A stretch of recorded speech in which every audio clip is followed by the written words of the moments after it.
Well, hello. As, as Kimberly just mentioned, I'm Iliana de la Vega and I'm in Austin, Texas. And, following the idea of dividing the momentum of change and talking more about vegetables. So what we're going to do first is a vegetable pozole. Pozole is the hominy, the traditional Mexican dish, normally is made with chicken or pork. And we're making it with more veggies today instead of any other meats. Then we have a mole amarillo, and we will serve it with vegetables and just a few shrimps. You can use other meats as well, but it's also based and normally is based with basically vegetables. So that is super easy to make. Then the next one is some tacos with cauliflower. So it's al pastor, which is normally made with pork in the spit. So we're making a version using cauliflower and that one. And then lastly, we're making a tostada de pollo, just a chicken tostada, which is plenty vegetables and just a little bit of chicken on it. So let me know if I can start right away.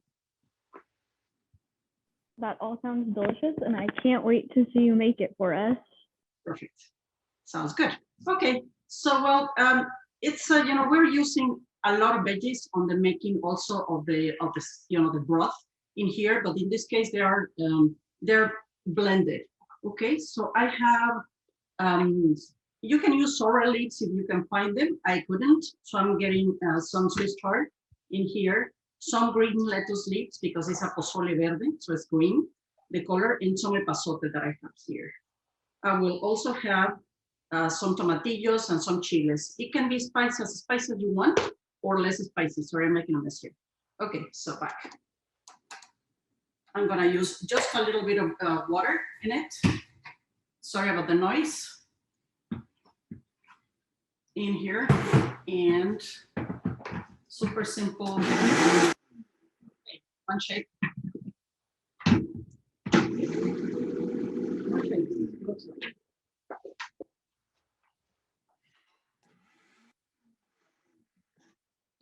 Of course, once you're in the camera, that's a problem, right?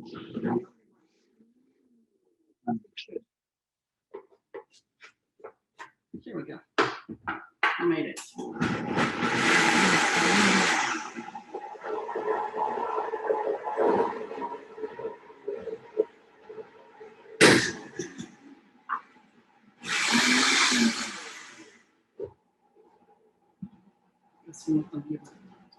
Okay, a few more tomatillos in here, a little bit more water.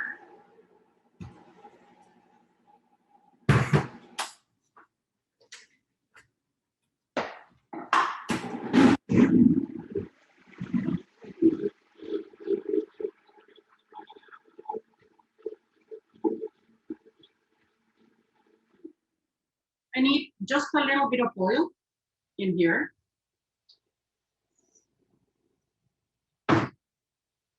I miss you all guys back in Massachusetts when everybody does these things for you, right? You have all the helpers and everything. So just a little bit more. And one of the chiles here. I have onion and garlic. And just a little bit of everything to get all the flavors in it.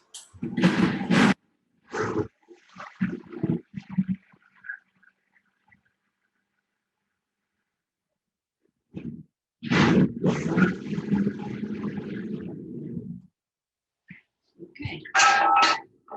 All right.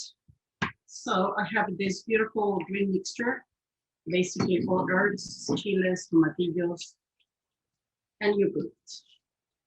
I'm gonna do it with a little bit more flour in here, so it will be easier. So meanwhile, I cook this. Let me show you what else I have.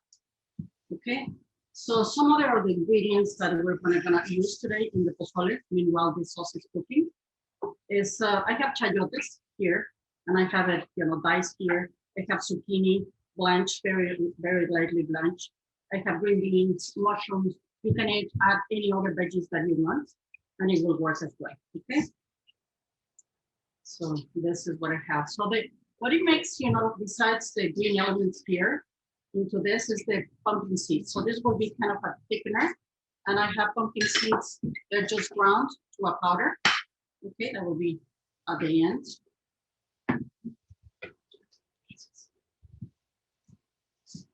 And it's gonna be super easy. Many people think that in Mexican cooking, it's all about fat and it's really not healthy. But the original Mexican cooking is actually pretty healthy. It's based on vegetables and different ones. But in general, chiles are veggies and all the tomatillos, tomatoes, and all those things are native to Mexico, and they are, they are super delicious, fresh. This is pozole verde, is normally traditional from the state of Guerrero, where, in old days, like it was Acapulco, it's in the state of Guerrero. And this is one of the traditional dishes from that area. At the mushrooms, I'm using some bellas, baby bellas, and also some shiitake mushrooms here. Okay, and it will be just, once it's changed color to a deeper green, I hope, let me see if you can't, no, well, sorry. I will show you in a little bit, once the color is there. So it's super, super green color. There you go. Okay. So once it changed to a slightly dull color, we will add the hominy or pozole. This is from a can, and I just drain it and strain it afterwards, and it's just that. Okay, so once it changed, add some salt. It's simple, easy, and good. And again, if you want to add, by any chance, a little bit of meat, you can use some pork, you can use some shrimp as well, or just leave it vegetarian. You can use tofu. I mean, it's not the most traditional thing in Mexico, obviously, but it's still something you can do. All right, I will add some water to this to make kind of brothy soup. I'm sorry, I don't think is somebody talking to me? Sorry. No? Okay. No, I don't think anyone was. Okay, sounds good. Okay, once this is changing color, you can see it there. Okay, I will add the pumpkin seeds, the ground pumpkin seeds. Make it a thicker, and a nice color. And then slowly add all the veggies that you have prepared for this. So green beans, zucchinis, chayote, and mushrooms is what I got.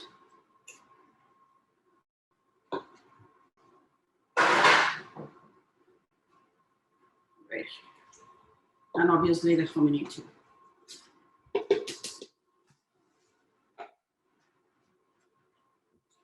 So, okay, meanwhile, this all cooks a little bit more. Let me talk to you about the garnishes that it goes with. So we have some chopped onion, extra pumpkin seeds if you like. We also have avocado and some lettuce. There is a debate in Mexico, and many people like it with cabbage, green cabbage. Other people like it with lettuce. I'm okay with both, but I grew up eating it with lettuce, so I go for that one normally. Okay, once the veggies are cooked, and mostly they were. Let me try on salt for this. It's actually quite good. A little bit spicy.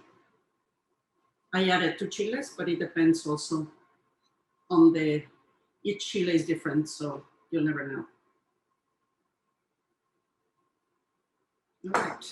And generally, either totopos with tortilla chips or tostadas is what you serve with pozole. So I had them there. Avocado is a typical thing for the pozole in Guerrero, not in other parts of Mexico, but with this one, it goes really wonderful. There is also people that like to add at the end sardines in tomato sauce, so that's up to you, again. Okay, so let's imagine that this is already all cooked for the sake of the time that we have today. And I have my plate ready. So this is really pure beauty, and all the veggies are actually amazing. Okay, so you serve your pozole. Then you can add extra spiciness, adding chiles, a little bit more pumpkin seeds if you like, some fresh onions, so layers of flavors and textures that really combine very well at the end. Your lettuce, a little bit of oregano, dried oregano. I use Oaxacan oregano, is my favorite of all of them, but obviously you can use Mexican oregano or anyone that you like. And normally we use it dried. And let me take a little bit of avocado here. This beautiful, perfect avocado. And this is ready to be savored. So textures, colors, flavors, all of that in just one plate. So, looks great. All right, let me move these things very quickly. From here, a lime juice in case you want to add some lime on top. And coming for the next one.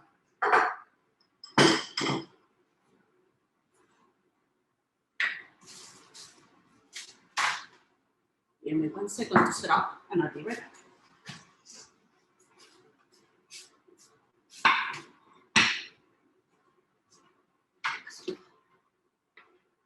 Okay.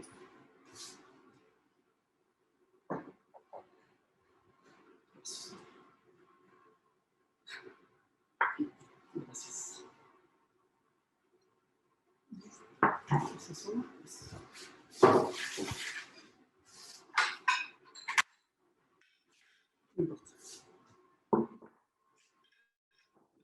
Getting ready. This is one of my favorite moles from Oaxaca, mole amarillo. It means yellow, but don't expect my color of my apron in it, okay? It is more like a burnt orange color of the mole. Okay, first of all, let me talk about the chiles very quickly. Okay, we have two types of chiles. In Oaxaca, we use some native ones, so they're basically impossible to get here. So here I got this one that is a guajillo chile, also called chile color, and sometimes they call it cascabel in the United States. So look at that, it's long, red, and almost like, feel like a little bit like a plastic thing, okay? And then I have the ancho.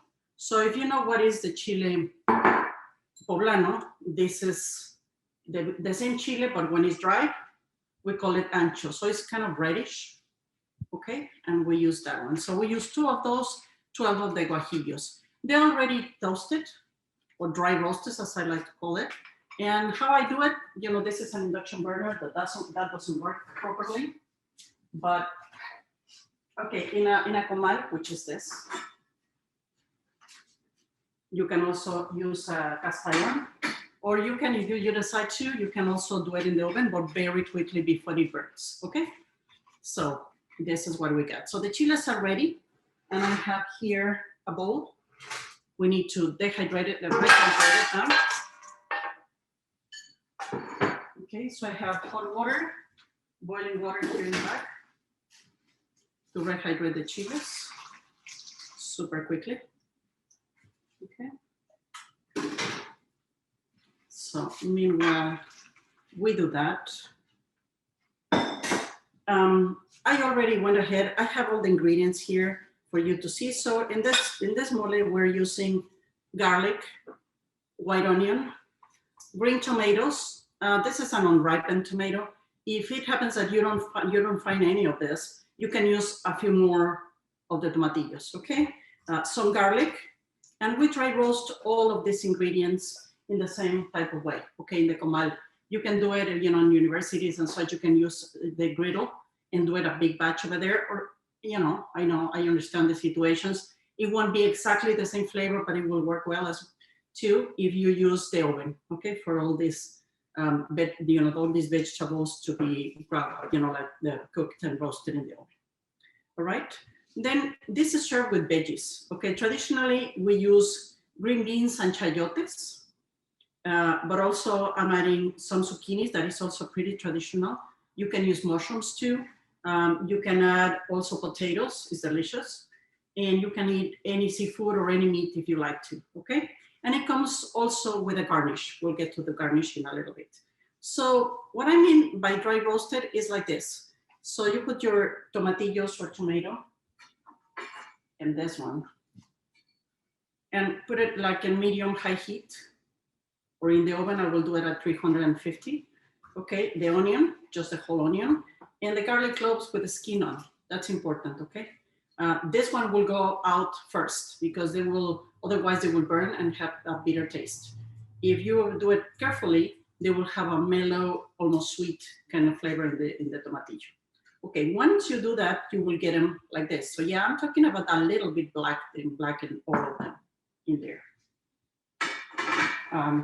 As seasonings in this mole, I have black pepper, I have cloves, and also cumin. All of them are already roasted, toasted just in a little skillet, and that's it. Okay, let me move this so we'll get more space to work. Okay, so meanwhile, the chiles are getting soaked and reconstituted in the water. I will start blending. Yeah, blender is a very important tool in the Mexican kitchens all the time. We use it constantly. Okay, so I will put here a little bit of oil and I start warming my pot for whenever I'm ready for the rest. Okay, again, I have here my roasted tomatillos, the green tomatoes, onion, garlic. It's already peeled, so the skins are discarded. And it will look, oh, I already put it in. Okay, I have another one here. So it will look like this, okay? All this, and of course, do not miss the juices, so add the juices as well. It's a very important step to do the dry roasting, basically because you will magnify all the flavors. So a tomatillo has one dimension if you just blend it. It's delicious, fresh and vibrant and almost like green. But when you roast it, it gives different flavors because the heat will cook them from outside to inside in different degrees. So while the outside is charred, the inside is just soft and sweet. Okay, so sorry for the noise.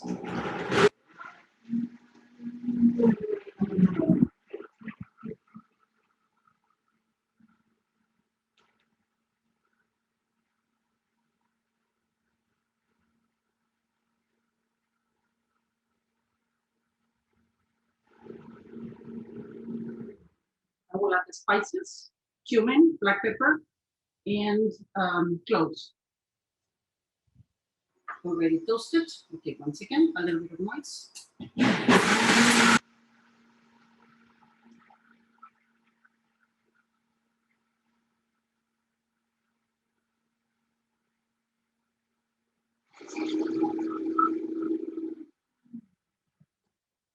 Do a good and fine grinding. Okay, I will start frying this. And then I will start with the chiles and also process them. I will discard the water and use fresh water. Why dust? Sometimes a bitter aftertaste that will be here, that we don't want it in our food. Okay, and sometimes a little bit of dust that is in the chiles as well for the drying and such. So a little bit of water to be able to shake and move these chiles.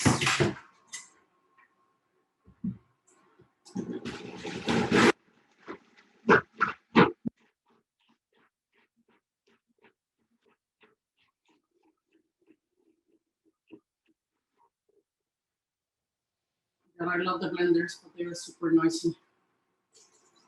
A little bit more water.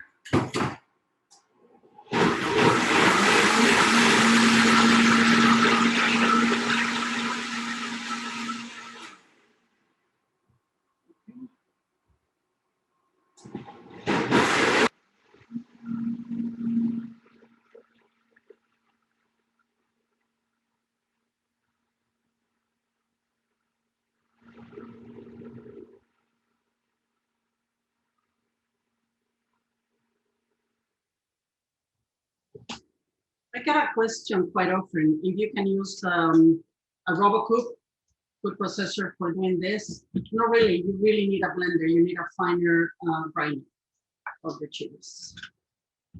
So, there we go. Guajillo chiles have a lot of skin. They're very thick, so you definitely need to strain this. So I'm gonna use here a strainer. It doesn't have to be the fine, I mean, it could be like a China cup, medium mesh. It's actually quite good, the job that this Vitamix do. Still, some paste, some skins will stay here. You don't want them in your food. Okay. Put this.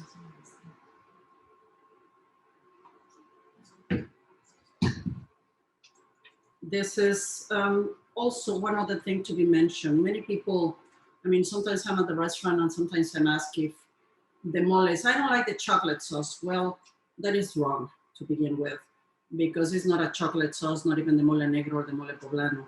The chocolate is another ingredient among the many others. But if you don't like the chocolate in your food anyway, there are other flavors that you may like, and this is it's very nice. Is more floral, very aromatic, with a little cumin and everything else. So this is a super delicious mole. Very light also.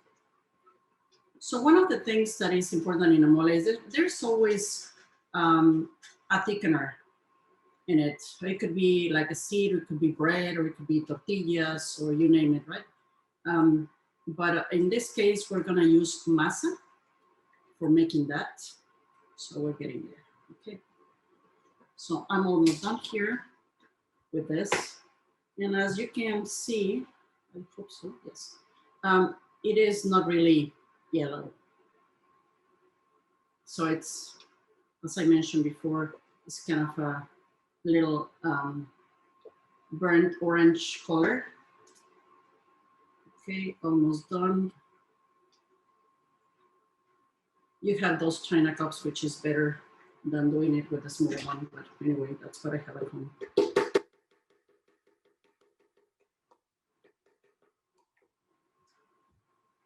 And it works too, just it takes a little longer. All right. Almost there. Yeah, you don't want to miss anything if you can use it. It's the flavor, it's the mole. This is actually my favorite mole for the lightness of it and the vibrancy of the flavors. Herbal, a little spicy, not much. Mostly I will say like medium heat is what you get. Let me add some water here. Try to extract as much as I can.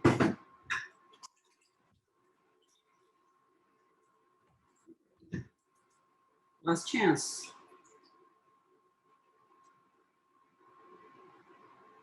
So mole, essentially, it is a sauce that you can serve it with different things. Seafood is great. Right now, the restaurant, I'm serving it with fancier tuna and all the veggies as well. Or just with veggies. And for veggies, anyone you want. Okay, this is ready. Okay. So mole is ready.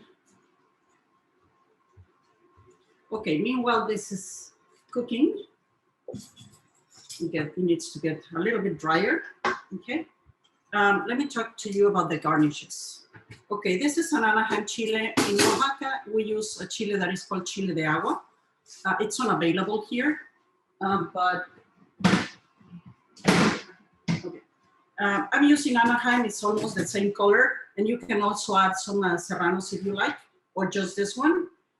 There are two ways to peel one of this. In one is, over the flame. You keep turning until it's completely blistered. And then after that, just peel it and make it into strips.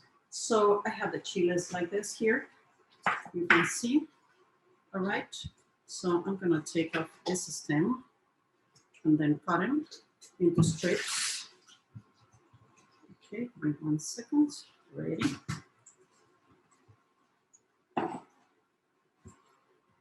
And we are making what we call rajas, strips of the chiles. So this is what I'm gonna do. I have some, we call this cebollas de cambray, like cambray onions.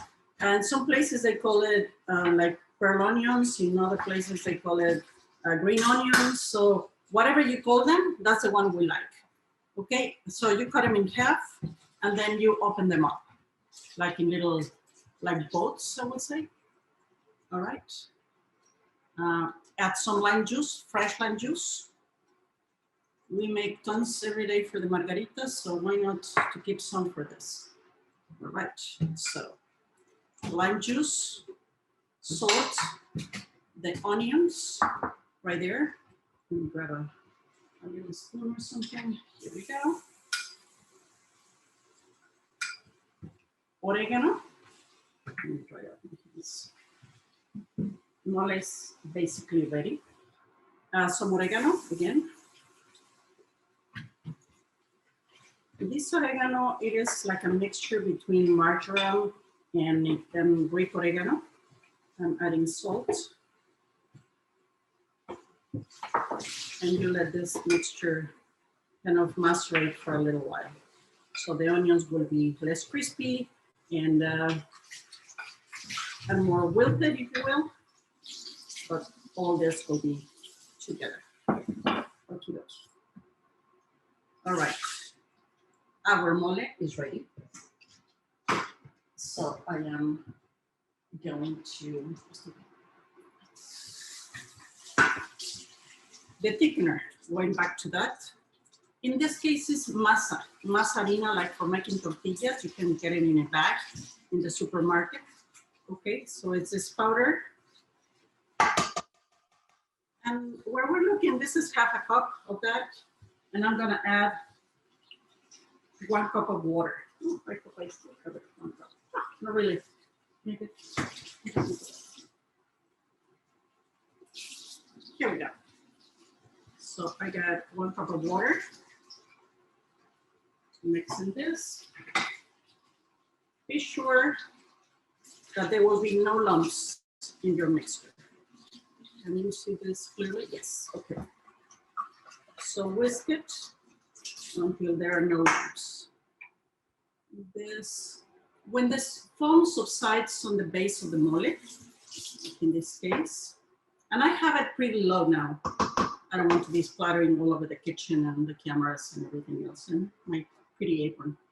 Okay, so once it's cooked, I will add this while still whisking ourselves.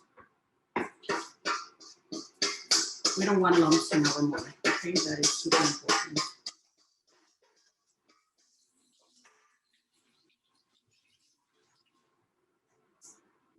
Okay.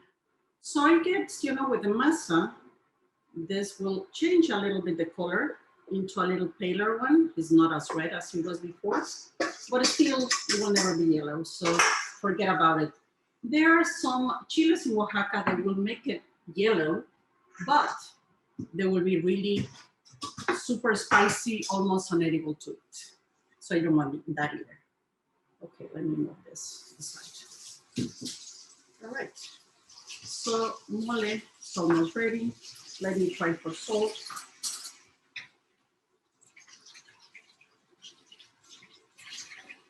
Need some salt. Actually, it's pretty good. The tomatillos will give it a, like a zing to it. It's almost a little citrusy. It doesn't have any, but it feels like a little citrusy. Okay. Just a tiny little bit more. And I mean, to be quite honest, I will leave it to cook perhaps for 10 more minutes and it's ready. So yeah, not all the moles are time consuming. Not all the moles will take forever to be done. Okay. So yes, está bien. Okay. More oregano there. Some salt into the onions. Make them ready to go. Awesome. Those are delicious. You can use it not only for the mole, but as a garnish in a sandwich or anything. They're super good. Okay. Sounds good. Okay, let's think that, we already gone through those 10 minutes that I mentioned before, and let's kind of pick.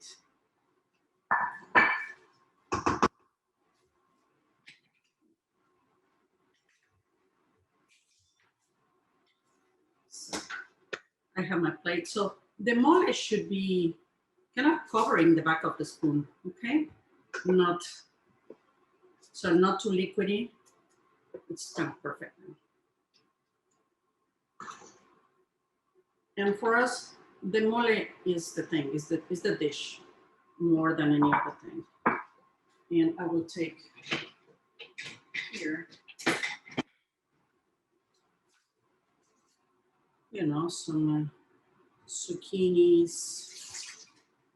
Oh, I'm sorry, this is missing the flavoring. So sorry. Cilantro to give even more herbal taste into the mole at the end, and then you just take it out. You don't serve it, okay? It's already tied. Other flavorings that we use sometimes is the hoja santa. If somebody's familiar with that, you may love it. This is super delicious. So I have some green beans here. I will put some chayote too. Oops. Just a couple of these beauties. And any other vegetables, potatoes, or anything like that.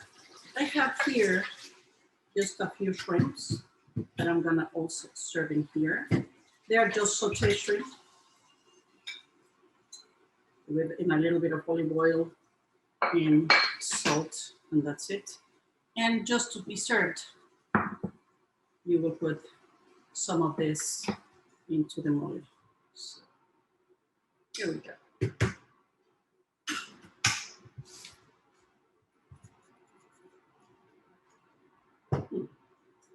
And if you like, a little bit of the lime juice too. And voila. Here we have our mole amarillo now. So it's still looking good. And it's really nice. Okay, next one.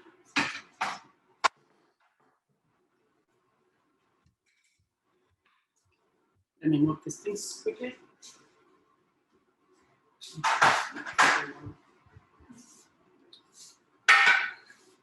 Okay.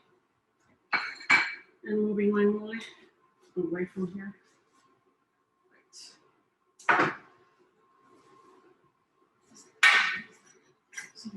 Check.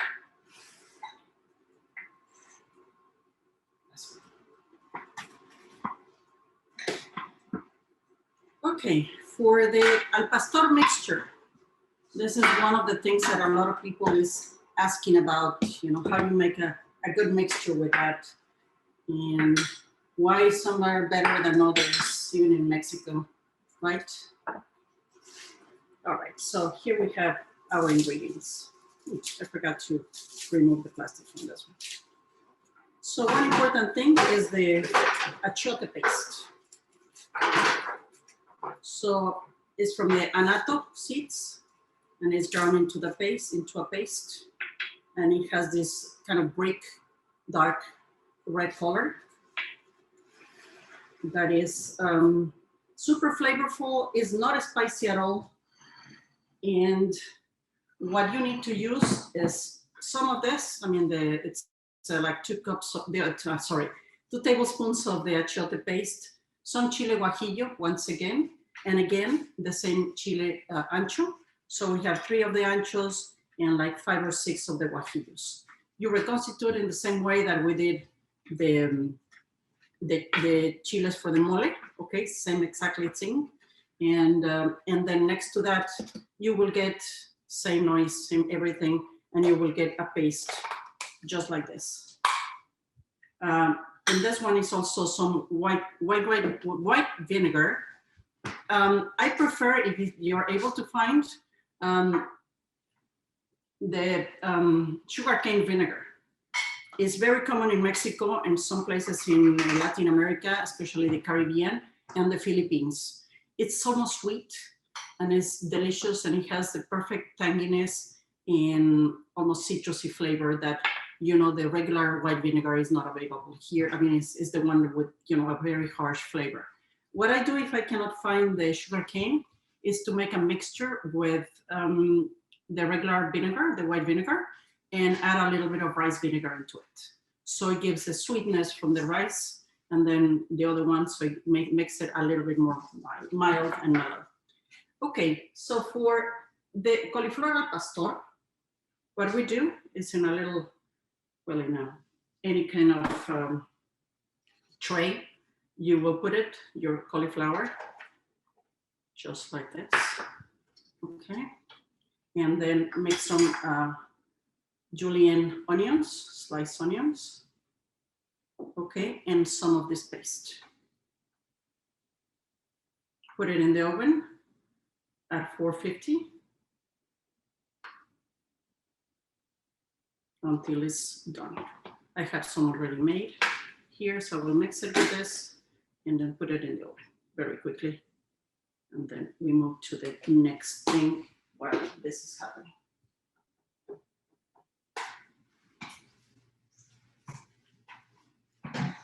All right, so mix it well. Let me grab a glove to do this.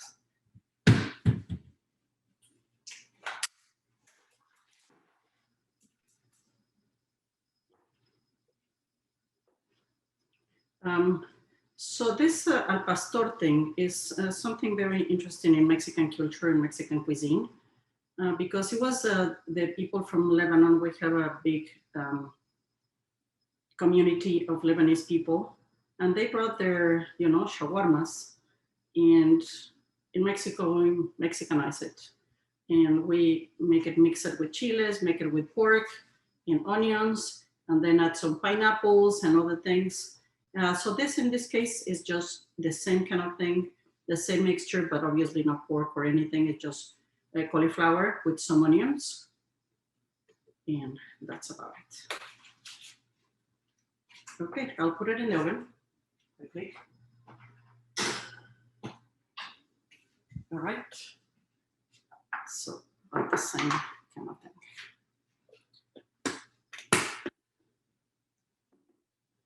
And I have here a mixture for my tacos. That is pineapple.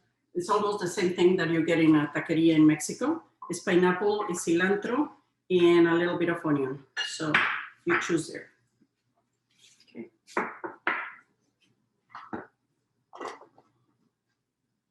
Very importantly, we will need some good salsas.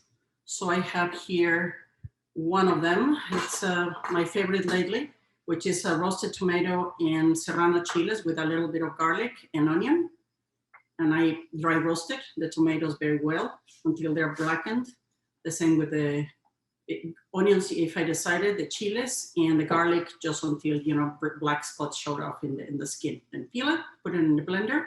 Or if you have a molcajete, even better, put it in the molcajete with some salt, and you have a delicious fresh tomato sauce, okay? So I will wait for these two things. Meanwhile, we move to the next one.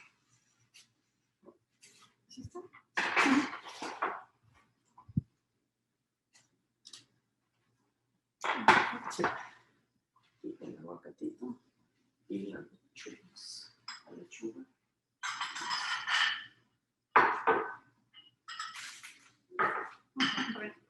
Ahí estamos. One of my favorite things in the world is a tostada, I have to tell you. So you can make it at home with good tortillas, dehydrate it a little bit until they're dry, and then you put it in the oven. I'm almost like making them like flat, sort of. Okay, something like this. This is a store-bought, and they're actually quite good as well. So don't worry, this is perfect. And here are my ingredients for this.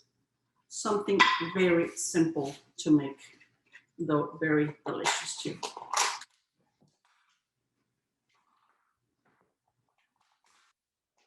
Okay, so tostada made out of corn.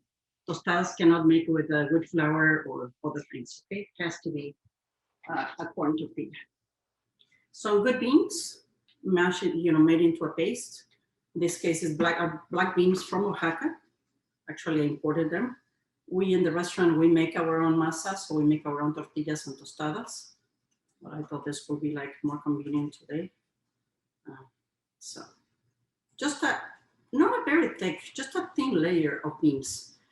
If you prefer pinto beans, go ahead, okay? It doesn't matter really what kind of beans are you using. I'm more fond. It's interesting, in Mexico, the northern part of Mexico, we use pinto beans mostly. In the central side, the central south, we go more for the black beans. But now, everything is closer, things travel very well. So now everybody's using any kind of beans anywhere. But that was how I grew up. With black beans on the south. I was born in Mexico City. And in Mexico City is more like pinto beans, but you're able always to find the black beans too. Okay, so we have our beans, a layer. We are there. And then you put lettuce, lots of lettuce. Beautiful, pretty.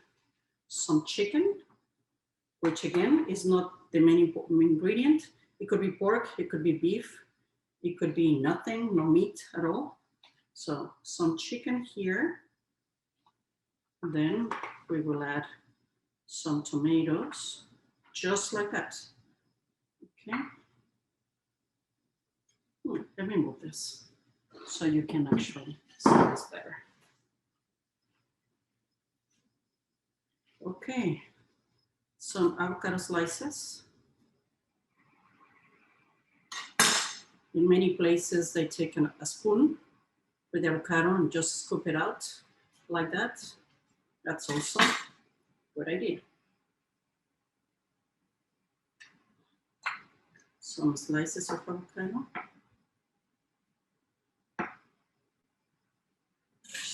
These things are so good. So avocado. They're tricky to eat, by the way. Maybe you're wondering about it, because they're crunchy at the bottom, and then you have so many layers in the middle.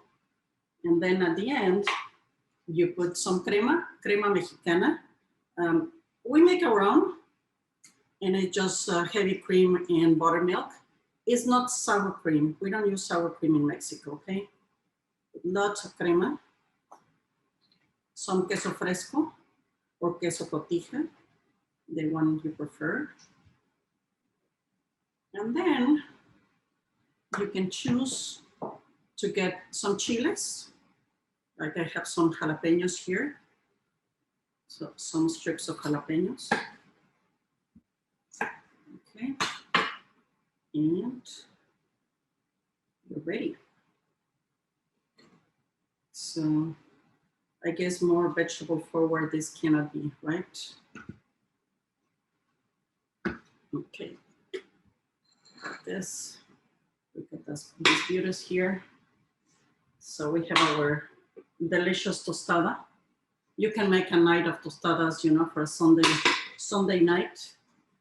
People can put on top whatever they want to have all the garnishes in front of the table.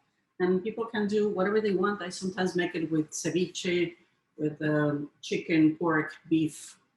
Any dish that you have left over, you can also put it. You can make it with mushrooms, anything you want, actually. Okay, so tostada is ready. So let's go back for a little bit to our cauliflower to see how it is now. It's almost. Oh my goodness, I think I went too fast. Well, you may have time for a nap now.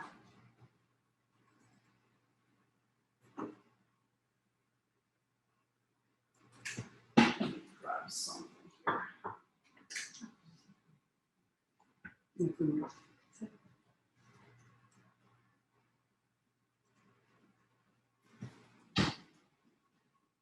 Okay, we have our cauliflower ready here.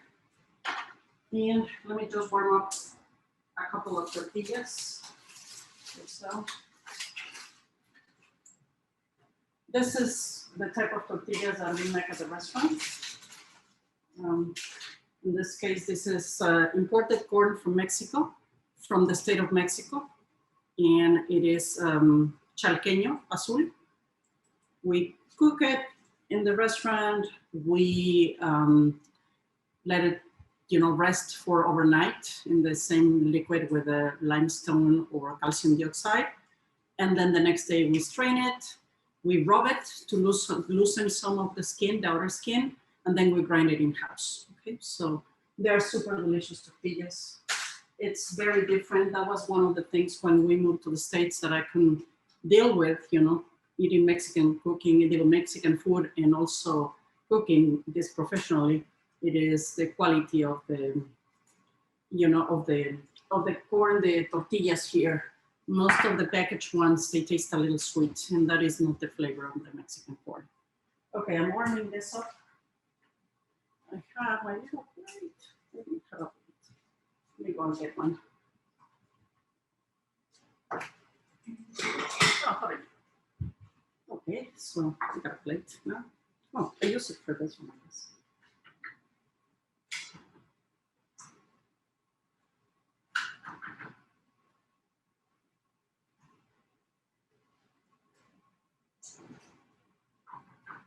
Okay, once you have your warped tortilla, you put some of this cauliflower and onions.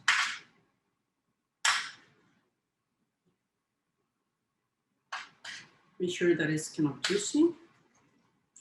Okay, add some of the pineapple in here and onions. Normally have this mixed all together.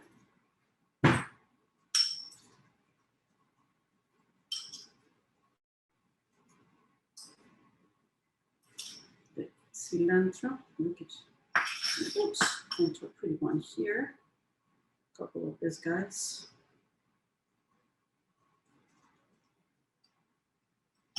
Served with a lime wedge and some salsa on the side. And here you go. You have your cauliflower taco al pastor ready. And my goodness, I make it very quick. I don't know if we can get some questions or Q&A. It's a moment for Q&A or something, but otherwise, well, this was it. So this is Mexican cooking, looking for all the vegetables and things like that in our traditional cooking of Mexico. Thank you, Chef. All of these dishes that you made look delicious. I'm super hungry. Too bad you weren't in Massachusetts so we could enjoy them. Thank you. Does anyone have any questions for Chef Iliana? Feel free to leave them in the chat and we can ask her anything. So we didn't have a question, but Chef Alex said that thank you and they look amazing. Thank you. Thank you so much. Thank you for having me today. Yes, thank you for coming. We definitely love having you. Hope to see you next year at the least, but hopefully sooner than that. Yes, and hopefully in person. Perfect. Well, thank you so much, everyone. Have a great day. You too. Take care.